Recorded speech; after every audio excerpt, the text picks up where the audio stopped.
Greetings, this is Michael W. Ford. This is going to be the last video for 2021. This year, probably as with many of you, has been a year of challenges, good experiences, bad ones, and also a path of attainment in my personal initiation. Creativity and initiatory workings. I have a forthcoming grimoire, Hecate and the Black Arts, or for some of you, Hecate and the Black Arts. It's a necromantic grimoire, and there has been an investment of a lot of passion into shaping this work. Many of my rituals were handwritten in a couple different Book of Shadows that I have had over the years since the early 2000s. And I've had to kind of compile those and take those and adapt them in this work. So this work will be, in all intents and purposes, as a grimoire, a living grimoire, a kind of gateway to a specific type of Luciferian gnosis or essence centered around the cultus of Hecate, including specific initiatory path workings with the ancient Greco-Roman and Hellenistic gods, specifically those of the underworld of Hades, Tartarus, Erebus, and specific types of dream or incubation invocations towards unlocking those gates. It's a very much a liminal kind of grimoire, and the crossroads of Hecate are the very center of where the black magician, the Luciferian, casts his circle or her circle to kind of see through the eyes or allow the guidance of Hecate to inspire and energize by dream, by the subconscious, by intuition, all the while in the process of liberation, illumination, and apotheosis. This forthcoming publication will come in early 2022, and we will have a special leather edition offered by our partners in South America, which I'm very excited about, plus the standard editions that Succubus Productions Publishing, Luciferian Apotheca, make available. Today, I'm really going to focus on aspects of the keys of magic. And if you take the introductory book, Apotheosis, not so much a grimoire compared to my other works, my more specified and intense magical works. Apotheosis is a grimoire in the sense that the words in presenting the philosophy, the parallel, the kind of Luciferian manifestation of early Satanic and left-hand path, Neoplatonic writings, etc., are really manifest to encapsulate and present the Luciferian philosophy. It answers those questions. What makes Luciferianism different from Satanism? How are they similar? Are they able to kind of have a harmony within both, and other magical paths as well within the left-hand path? Apotheosis explores what is identified as traits inherent of the adversary. One of the key aspects of the journey of someone who takes apotheosis is, first you have to identify with the philosophy on a basic level. It's not something that you can have a totally like right-hand path, or a philosophy that rejects what you consider would be the veneer of Luciferianism. There's so many levels and depths, ciphers, and kind of allusions which test the reader. You have to understand the basis of the symbolism in order to unlock those gates of both Hades and the heavens of the fallen angels and all the pantheons within Luciferianism. But first and foremost, Luciferianism mirrors and elevates and presents the Satanic and Luciferian spirit incarnate within the individual. That's you, if you identify. It also has a process of how thought and your perception of the world, your interaction with the world, is a magical act. It has nothing to do with ceremonial ritual or working with demonic spirits or deific mass deities or anything like that.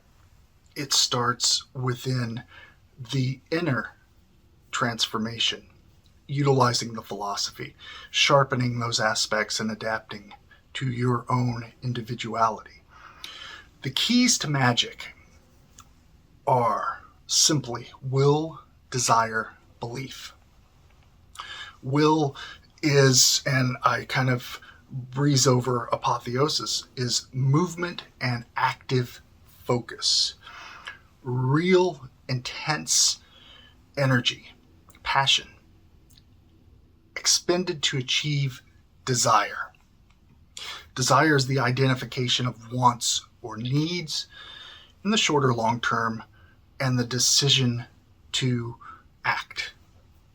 And also the decision to, once you act, stay your course, even when it's difficult, even when it becomes mundane, because magic works in those subtle ways that can be kind of not recognized during the daily process. Now the will, if we go into belief, inner reinforcement to propel one to obtain the desire. And that could mean the desire is different or appears different once you attain that. And it doesn't mean that you'll have ultimate satisfaction in everything you've always wanted. The path, like anything, requires intense devotion to this internal spirituality, this path of the strong of mind, even strong of body. The ability to recognize the temptations and traps in the mainstream world, which chain us to mundane, kind of put you in a wheel that you're continually running in, not going anywhere. This is, Luciferianism is an initiatory, a liminal balance between the above and below, your mastery, your apotheosis, and your primal night side instinct, the creativity, all those aspects that present us as beasts, or what I call, from the Greek word therion, manifestations of the Satanic and Luciferian spirit. So one of the keys, first key, is the will. Now, magic is the art of commanding change in accordance with the will. Every act is that is intentional is a magical act. So it offers, wow, so many things that you do are either supporting or working against your will and your initiatory journey in life. The process of focusing on at first simple goals and long-term goals. And the key is maintaining that discipline. In apotheosis and Luciferianism is the basic thing of the triad of the morning star. And it's a cycle that has three kind of categorical plateaus that you can recognize. Liberation, breaking restrictive thoughts, beliefs, traits, bad habits, things you feel you have to overcome, fears, weaknesses. And then there's illumination, that is by the discipline and self-determination going forward to attain the knowledge or the wisdom to apply in a magical sense, a mundane sense. All of these things are intertwined, which brings experience and insight, an acquirement of skills and tools in both a magical sense and a practical daily sense. And then we have apotheosis, and that is the energy and momentum towards inner self-transformation. That is maturity, attaining the skills and instinctual knowledge of practicing magic without even entering a ritual chamber.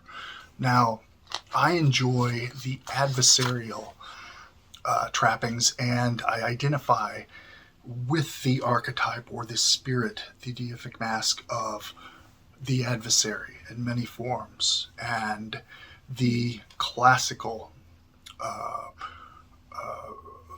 mask of the devil, Satan, all of those gifts that Judeo-Christianity has given us. But instead of looking at Satan or Lucifer as a destroyer in an extreme, or the enemy of humanity, I recognize Lucifer and Lilith, Samael, Azazel, all of those as bringers of self-awareness, consciousness, knowledge, freedom, free will, liberation, and all of the creative aspects of the lawless or rebellious spirit of the adversary, which tests and motivates in life and this world. There's a creative and destructive balance within any practice and the initiatory journey of the left-hand path. You're literally becoming a god within yourself by becoming aware and enhancing your daemon, your higher self, and then shaping your internal world and thus your external world, your life, according to the general basics of your own desire. That is mastery.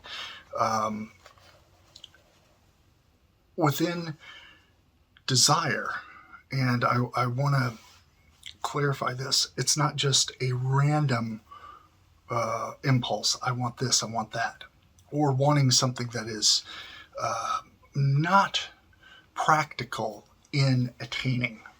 Now, you can start with specific goals or a specific goal of internal change of some type, or attaining something to get to the experience of elevating or enhancing yourself. This will then open a path to a goal or a desire that you're driven towards.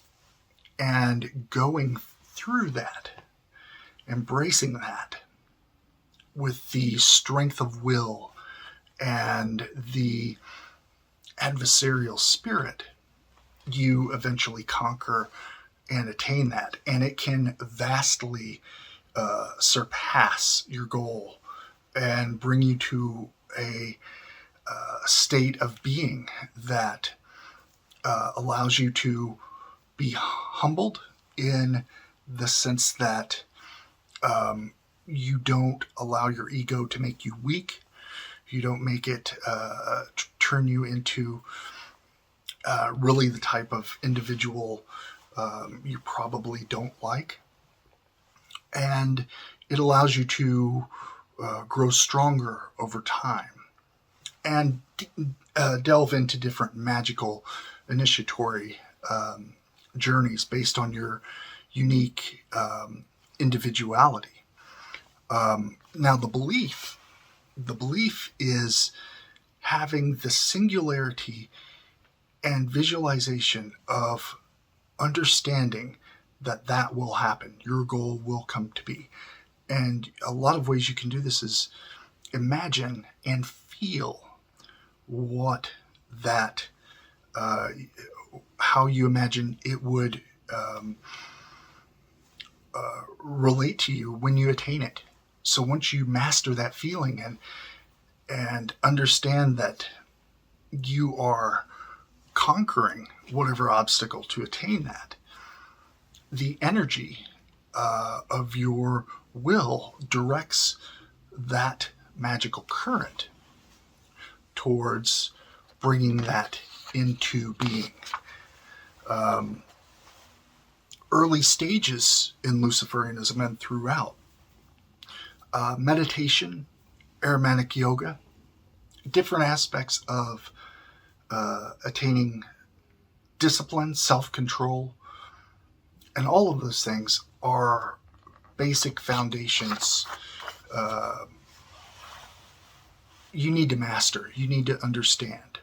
And I've explored right-hand path Buddhist techniques, not to utilize Buddhist philosophy or spirituality, but using those traits which make you strong from a Luciferian or left-hand path point of view.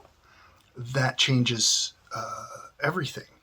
And these are just some of the elements within Luciferianism found in APOTHEOSIS, which kind of goes through the basics of the symbolism.